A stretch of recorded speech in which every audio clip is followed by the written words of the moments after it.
Next आते हैं बच्चों नेचुरल स्कूल ऑफ लॉ पे। नेचुरल स्कूल का मतलब मोगली मत समझ लीजिएगा, जंगल जंगल बात चली है, पता चला है, फूल खिला है, मोगली। Not like that. है कुछ वैसा ही, मोरालिटी पे ज्यादा और लॉ पे कम। एक बच्चा गरीब था, भूख लगी थी, रोटी चुरा के भाग गया। क्या उसके ऊपर रेस्टोरेंट वाला केस करे? बिल्कुल करे।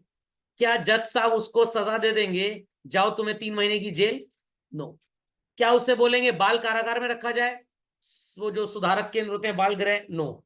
क्योंकि ये देखा जाएगा वो बच्चा किस कम्युनिटी को बिलोंग कर रहा है। अगर वो गरीब कम्युनिटी को बिलोंग कर रहा है और उसकी नीड थी और रेस्टोरेंट वाले का ज्यादा नुकसान नहीं है, तो बोला जाएगा कि भाई बच्चा है, चलो हड़का के छोड़ देते हैं। इसके माँ बाप को पकड़ते हैं, वो कौन है? अगर वो माँ बाप इस बच्चे से भीख मंगवाते थे, माँ बाप को जरूर 2 साल की जेल करा देंगे और बच्चे को छोड़ देंगे।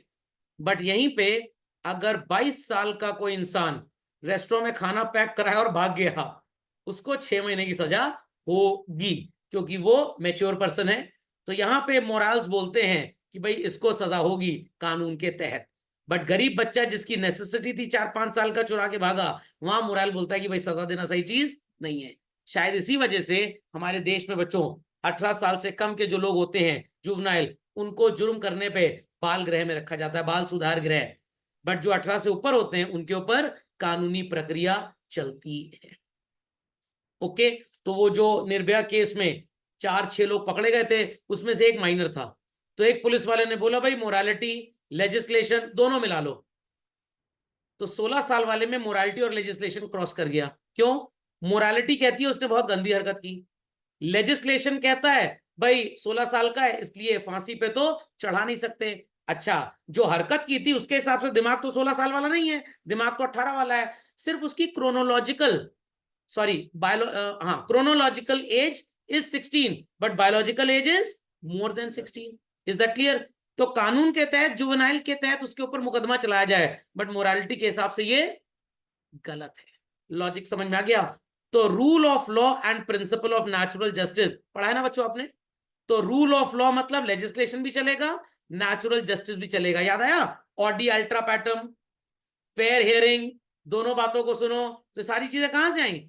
नेचुरल स्कूल ऑफ लॉ से आई। तो नेचुरल स्कूल ऑफ लॉ क्या कहता है भाई? लॉ जो है वो डिवीन है, इससे ऊपर कुछ भी नहीं है, और ये हमेशा से चलता आ रहा है, चलता आएगा। राम राज हो जाए, घर के दरवाजे भी खुले रहे बट कोई चोरी वोरी ना हो। मोरालिटी, चोरी करना पाप है, नदी किनारे सांप है, ऐसा नहीं है बस चोरी करना पाप है। ओके। बट अगर चोरी हो गई तो सजा तो मिलेगी ही मिलेगी। तो मॉरल्स को अप्लाई करने के लिए many a time children legislation की जरूरत पड़ती है। So it is associated with the theory, but at the same time it is very necessary for secular purpose. Sir इसका मतलब मंदिर में कोई भी जा सकता है, किसी भी धर्म का इंसान हो। चर्च में प्रसाद, वाइन में डिप बतासा, सिर्फ उसी को मिलता है बच्चों जिसका बैप्टिज्म हुआ। बट ये चीज क्या है बच्चों? मंदिर में कोई भी जा सकता है, एनीबडी कैन गो, सनातन धर्म। चर्च में प्रसाद उसी को मिलेगा जिसका बैप्टिज्म हुआ। सर ये बैप्टिज्म क्या होता है? हिंदुओं में जैसे एक वो प्रथा होती है ना, नाम देने की, या जनेऊ आप बोल सकते हैं, एग्जैक्टली जनेऊ की रस्म होती है। जनेऊ की रस्म, जनेऊ पहनाया जाता है लड़कों को, तो वैसे यहाँ पे बैप्टिज्म आप बोल सकते हैं। जिसका बैप्टिज्म हो सकता है, प्रसाद का ग्रहण वही करेगा, मतलब उसकी बॉडी प्योर हो गई है या वो मैच्योर इनफ हो चुका है, दोनों बातें हैं, उसको प्रसाद मिलेगा, वरना नहीं मिलेगा। मैंने 1-2 बार प्रसाद वापस छीनते हुए भी देखा है लोगों को, पता लगा वो क्रिश्चियन नहीं था, हिंदू था, उससे प्रसाद वापस ले लिया गया। मंदिर में ऐसा कुछ होता है, गुरुद्वारे में ऐसा कुछ होता है। तो सनातन धर्म की मोरालिटी क्या बोलती है भाई? Any buddy can come. But legislation भी यही बात बोलता है, ऑल आर इक्वल। तो सनातन धर्म के केस में, हिंदू रिलीजन में, सिखिज्म में, कोई भी जाए, गुरुद्वारे मंदिर, कोई फर्क नहीं पड़ता, मोरालिटी एंड लेजिस्लेशन दोनों बराबर है। बट चर्च में प्रसाद सिर्फ और सिर्फ बैप्टाइज्ड लोगों को मिलेगा, दूसरों को नहीं मिलेगा। क्रिश्चियंस की मोरालिटी है, बट ऐसा हमारे देश में कोई लेजिस्लेशन नहीं है। तो काफी बार ऐसा देखा गया है हमारा लेजिस्लेशन मोरालिटी से क्रॉस कर जाता है। आप मेरी बात नहीं समझ पा रहे शायद, समझ में आ गया? पक्का? कंफर्म? चलिए, तो अगर मोहल्ले में हॉस्पिटल है, बत्ती नहीं आ रही है, आपने कटिया मार ली, क्या ये मॉरल था? बट ऑपरेशन होना जरूरी है तो इंसान मर जाएगा, ये मॉरल है। तो लेजिस्लेशन के हिसाब से आपने चोरी की, आपको सजा होगी, बट मोरालिटी के हिसाब से आपको सजा नहीं। Okay, so it is considered that this law is not created by man, human beings, rather it is found by nature. तो इसका सेंट्रल आइडिया क्या है भाई? कि हमारे मॉरल वैल्यूज हमेशा कानून से ऊपर रहेंगे। तो कानून ऐसा बनाओ जो मोरालिटी को डिग्रेड ना करे। तो लेजिस्लेशन के हिसाब से एलजीबीटी कम्युनिटी की मैरिजेस वैलिड हैं, बट हिंदू मैरिज एक्ट के तहत ये बिल्कुल भी वैलिड नहीं है। तो नेचुरल स्कूल ऑफ लॉ बोलता है भाई इंसान तो ऊपर वाले ने बनाया ना भाई, जैसा जिसने बना दिया। समझना क्या? मोहन का दिल सोहन पे आ गया तो मोहन की गलती नहीं है, सोहन की गलती नहीं है। जरूरी थोड़ा है कि मोहन का दिल सोहनी के ऊपर ही आएगा, सोहन के ऊपर भी आ सकता है। तो it is God created, who are we to interfere in this? But Hindu Marriage Act कहता है नहीं, मोहन का दिल मोहनी पे आ सकता है, सोनी पे आ सकता है, टोनी पे आ सकता है, मोहन सोहन टोनी पे नहीं आ सकता। राजा का दिल काजा पे नहीं आ सकता, रजनी पे ही आना चाहिए, ये हिंदू मैरिज एक्ट बोलता है। तो यहां पे फिर नेचुरल स्कूल और लेजिस्लेशन दोनों कॉन्ट्राडिक्ट कर जाते हैं। Belief, at the heart of natural law, it is believed that there are certain universal morals.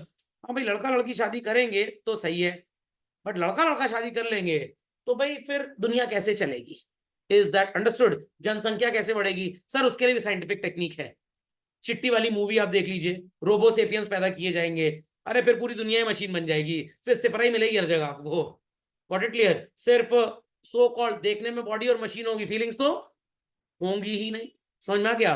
Robot को समझ में आएगा अभी 25% मिल्क की एफिशिएंसी बाकी है, रोने दो बच्चे को, गला सूख जाए दूध नहीं पिलाया जाएगा इसको।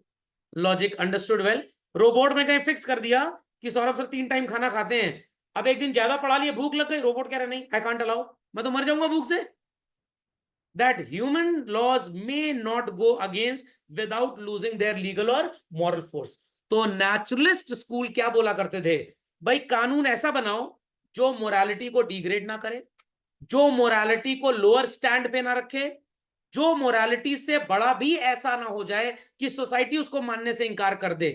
तो आज अगर हिंदू मैरिज एक्ट में मान्यता दे दी गई मोहन और टोहन शादी कर सकते हैं, तो भाई लोग इसके अगेंस्ट चले जाएंगे सारे के सारे हिंदूज। यस और नो चिल्ड्रन? यस और नो? तो इन दैट केस ये बात नेचुरल स्कूल ऑफ लॉ में आई कि किसी भी केस में हमारी जो मोरालिटी है it should always be higher than legislation, if not higher equal. ऐसा ना हो कि कानून ऊपर हो जाए, मॉरल वैल्यूज उससे डिग्रेड हो जाए, दिस इज रॉन्ग, ऐसा कानून मत बनाइए। अंडरस्टूड? सिगरेट की दुकान पे लिखा होता ना, पान की दुकान पे 18 साल से कम के लोगों को सिगरेट नहीं मिलेगी, क्या है ये? मॉरल से ही तो लेजिस्लेशन आया। नहीं तो जैसे मुकेश की फोटो आ रही है वैसे हमारी आपकी फोटो आएगी फिर। Is that understood? So natural law theory confirm says that morality और लॉ में जो कनेक्शन है वो बंद ना हो। तो इस्लाम में बोला जाता है कि भाई लेडीज सिर ढक के मुंह ढक के जाए, समझ में आ गया? बट तालिबान में थोड़ा सा इसको बब्बरता कर दी गई है, अगर बुर्का उठा दिया या बिना मुंह ढके चले गए काट देते, क्या सही बात है? नो। तो ये लेजिस्लेशन वाइज गलत है, बट उनके मोरल्स में ये सही है। तो जो वो कौन सा लॉ होता है, शरीयत लॉ, शरीयत लॉ को उन्होंने लेजिस्लेशन बना दिया। ध्यान दीजिएगा मेरी बात बच्चों, शरीयत लॉ में काफी ऐसी चीजें लिखी हैं जो मेनी अ टाइम्स इस तरह से हैं कि भाई काट दो गर्दन वगैरह वगैरह, सब लोग पत्थर बरसाएंगे, कोड़े मारेंगे, क्या वो जमाने के हम इतने गिरे हुए हैं? तो शरीयत लॉ में उनके अपने मॉरल्स को लेजिस्लेशन के बराबर बना दिया गया, बट दूसरे देशों में ऐसा नहीं है। तो law is simply what is enacted in statutes, and if legislation is not moral तब वो लॉ नहीं हो सकता। तो अगर कानून बना दिया गया, आईपीसी में लिख दिया गया जो चोरी करे उसके हाथ काट दो, ठीक है, मानते हैं चोरी की आपका नुकसान हुआ, इतना नुकसान नहीं हो कि आप उसके हाथ कटवा दें, हाथ कटवाएंगे वो चोरी क्या वो कुछ भी नहीं कर पाए, कमाने की उसकी कैपेसिटी ही खत्म हो जाएगी, आपका जो नुकसान है उसकी हम भरपाई करवा देते हैं भाई। Is that understood well? इसीलिए अमेरिका में बोला जाता है भैया हर चीज का इंश्योरेंस करा लो। मेरा भाई अमेरिका में रहता है, सैन फ्रांसिस्को में, जब नया नया वो गया था, डेलॉयट में काम करता था, वो टैक्सी में बैठा और एक तरफ से वो नीग्रोज नहीं होते अफ्रीकन, उसका मोबाइल फोन और कंपनी का लैपटॉप छीन के ले गया। 2 दिन बाद कॉल आता है उसके दूसरे मोबाइल पे, अगर लैपटॉप चाहिए तो $500 दे दो। नेगोशिएट हुआ शायद $300-400 पे, जो भी था, नॉट रिमेम्बरिंग एग्जैक्टली। वो गया, उसने $500 दिए, लैपटॉप मिल गया। उसने कहा माय मोबाइल, क्या no we had a talk only on laptop, ये चाहिए तो $200 और दो। कह रहा नहीं चाहिए, रख लो। पुलिस स्टेशन गया, पुलिस वालों को कंप्लेन करने। पता है पुलिस वाले क्या बोले? सर इंश्योर था ना, थैंक गॉड आपको कुछ नहीं हुआ, आप ऐसे लोगों से पंगा मत लीजिए। Is that clear? तो भाई उन्होंने इसीलिए बोला हर चीज का इंश्योरेंस करा डालो, चोर चुरा रहा है चुराने दो, इंश्योरेंस कंपनी पैसा देगी। इसीलिए यूएस में हर आदमी हर चीज का इंश्योरेंस करवा लेता है, चाहे घर की प्रॉपर्टी हो, कुछ भी हो। हमारे यहाँ सब नहीं होता, हमारे यहाँ मॉरल्स होते हैं। Is that clear? हाँ, नहीं प्राइसेस ज्यादा इसलिए क्योंकि ढेर सारे लोग कराते हैं। समझ में आ गया? इंश्योरेंस महंगा कब होगा? जब मेरे पास लैपटॉप है, 1 लाख लोगों के पास लैपटॉप है, इंश्योरेंस 500 लोग करा रहे हैं बस। एक लैपटॉप है 40,000 का, कंपनी सोच रही है कि 10 लैपटॉप चोरी हो सकते हैं, तो टोटल लॉस हुआ 1 साल में 4 लाख। और लोग हैं लैपटॉप वाले कितने? 1 लाख। बट इंश्योरेंस कराना चाहते हैं सिर्फ 500 लोग, तो 4 लाख रुपए का इंश्योरेंस कंपनी नुकसान जब भरेगी, इन 500 लोगों में से कोई 10 लैपटॉप चोरी होंगे, तो टोटल लॉस कितना है इंश्योरेंस कंपनी का? 4 लाख। 500 लोगों से उसको वसूलना है, 1/10, 100,000, तो 800 रुपए इंश्योरेंस प्रीमियम होगा लैपटॉप का कि नहीं? कितना? 800। अगर मैंने 10 साल लैपटॉप का इंश्योरेंस प्रीमियम भरा और मेरा लैपटॉप चोरी नहीं हुआ, 8,000 रुपए तो मेरे ऐसे ही चले गए। तो इंश्योरेंस का प्रीमियम बस तब ज्यादा होगा जब उस पर्टिकुलर चीज को इंश्योर कराने वाले लोग बहुत कम और उसका वैल्यू ऑफ रिस्क बहुत ज्यादा। तो यूएस की पॉपुलेशन मान लीजिए 15 करोड़ है, 12 करोड़ लोगों का वहां इंश्योरेंस है मेडिकल का, इसलिए प्रीमियम बहुत कम है। हमारे हिंदुस्तान में लोग कम हैं। लोग, मान लीजिए एक इंसान अस्पताल में जमा हुआ, 10 लाख रुपए लगेगा, कितना? 10 लाख। और कुल 40 लोग इंश्योरेंस कराना चाहते हैं बस, कुल 40 लोग, 2500, सॉरी 25,000 रुपए एक आदमी को प्रीमियम भरना पड़ेगा कि नहीं? नहीं समझे बात को? 40 लोग गांव में रहते हैं, मोहल्ले में रहते हैं, शहर में रहते हैं, इसमें से माना जा रहा है कि एक इंसान अस्पताल में तबियत खराब होने पे जमा होगा, और खर्चा कितना आएगा? 10 लाख। तो ये 10 लाख रुपए का कंट्रीब्यूशन इन्हीं 40 लोगों से लेना पड़ेगा, तो 25,000 रुपए पर पर्सन प्रीमियम आएगा। अगर ये लोग 40 से 400 हो जाएं तो 25,000 विल बिकम 2500, 4,000 हो जाएं तो 250 रुपए लगेगा। तो लोग जितने ज्यादा, प्रीमियम उतना कम। चलिए, लॉ के साथ साथ इंश्योरेंस का भी ज्ञान दे दिया आपको। तो तालिबान का जो शरीयत लॉ है ना चल रहे हैं, वो ऐसा लेजिस्लेशन है जिसमें काफी चीजें मॉरल है ही नहीं, तो क्या वो लॉ है? इसीलिए शरीयत लॉ को अमेरिका जैसी कंट्रीज में, इंडिया जैसी कंट्रीज में रिकॉग्नाइज नहीं किया गया। उसके बेसिस पे कोई भी कोर्ट यहां पे केस नहीं सुनाता। ओके, तो सेंट थॉमस एक्विनस ने बोला कि भाई अगर मॉरल कंटेंट नहीं है तो लॉ एकदम बेकार है। लॉ ऐसा होना चाहिए जहां पे कानून और इंसान की सोच, मॉरलिटी, दोनों आपस में लिंक्ड हो। तो unjust law is not a true law. वो बेबी मूवी में देखा था ना, चौप चौप चौरा बोल रहा था वो अक्षय कुमार, उसका दोस्त, कि भाई आपने चोरी किया, आपका हाथ काट दिया जाए, ये एकदम सही नहीं है, एकदम गलत है। Okay, so notion of law मतलब estimation of law cannot be fully articulated with some reference of morality। तो भाई लॉ और morality should go hand in hand. तो ये बात समझ में आ गया? तो मॉरल्स ऊपर, लॉ नीचे, ये तो चलो ठीक है, बट ऐसा कानून जो मॉरल्स को ही भूल जाए वो एकदम बेकार है। तो इक्वेशन ये बन गई, morals could be more than और इक्वल टू लॉ। नहीं समझे? Morals should be more than और equal to law, but never law should be more than morals. समझ में आई बात? लीगल को भी मैथ्स की इक्वेशन में पढ़ा दिया। Done this? समझ गए? So features are what? Law should include all moral principles, but इसका यह मतलब नहीं है law should include only moral principles.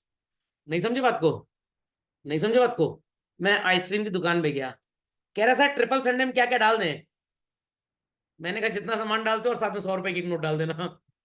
तो law should include all morals, ये नहीं है कि law should include only morals. Is that clear? तो मॉरल वैल्यू सारी हो, कुछ और भी हो सकता है। Laws can be promulgated by human beings only जब वो मोरालिटी से बने हो। तो यहाँ शरीयत लॉ का कानून मेरे को बहुत अच्छा लगता है समझाते हुए, ये चीज यहाँ पे काम आती है। तो शरीयत लॉ में काफी चीजें खराब हैं, इसीलिए लेजिस्लेशन उनको मानता नहीं है। तो शरीयत लॉ को भी काफी देशों में लेजिस्लेशन नहीं माना गया, जैसे मैंने आपको बताया। So principles of natural law Bentham और ऑस्टिन ने रिजेक्ट किए। क्यों? कुछ लोग बोलते हैं कि भाई ये सही नहीं है, अनड्यू एम्फेसिस दिया गया है, और यहां पे सो कॉल्ड जो लॉ है वो अगर मॉरल्स पे है तो कितनी बार मोरालिटी उस पर हावी हो जाती है। किसी ने चोरी की, शरीयत लॉ कह रहा है कि काट दो उसका, हाँ हाथ काट दो उसका, बुरी नजर से देखा, सूजा उछड़ दो अंदर, बट ये सब काफी हद तक कानूनन गलत है। तो कहावत है ना, if it is an eye for an eye, toe for an toe, तो एक दिन तो सारी जनसंख्या खत्म हो जाएगी। वो मूवी देखी है गंगा जल, अजय देवगन की थी, जहां पे बैटरी वैटरी डाल देते हैं, तो वो गलत है। तो मॉरल थे गांव के कि ठीक है, बट वो प्रैक्टिकली गलत है।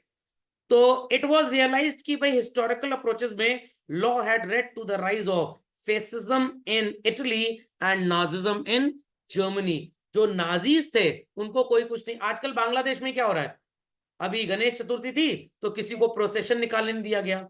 तो एक कोई उसमें मैंने देखा था ट्विटर में कुछ था ऐसा कि भाई अगर वहां गणेश चतुर्थी में प्रोसेशन या स्थापना नहीं करने दे रहे तो हिंदुस्तान में नमाज क्यों पढ़ने दी जा रही है भाई?